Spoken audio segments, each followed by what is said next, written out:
Hi, this is Nick from JaggerFoods.com, and today we'd like to do a review for the Silke Kitchen's barbecue grill cleaner.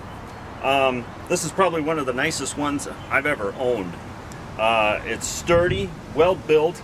It's even got a leather strap for hanging up off the end of your grill. And I don't know, I'm ready to give it a test whirl.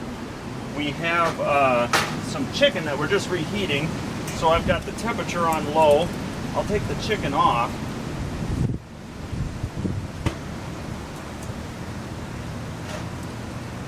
And shut down my grill. Like I said, the grill's been on warm now, and when your grill is warm, that's the best time to clean your grill. You don't want to try and do it after it's been at a high heat. It won't clean up as well. So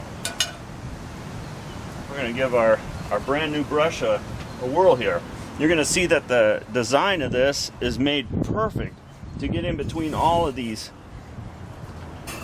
grates.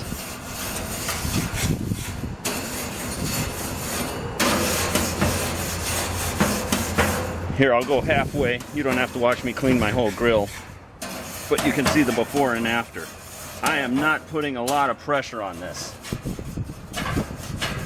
This is practically cleaning itself. There's your before and after.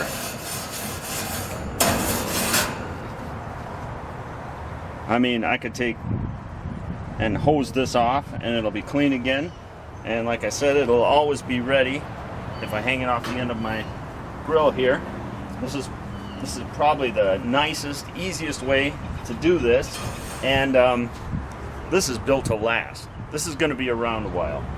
I've had other grill brushes that have worn out over time. You've probably seen them. The bristles are all gone, and this thing is, I can tell already, is a lot sturdier. We could do a follow-up video to prove that point. But yeah, I'm impressed. This is the Silke Kitchen grill cleaner, and we'll have the link for this in the video and as well as our blog post. Thank you.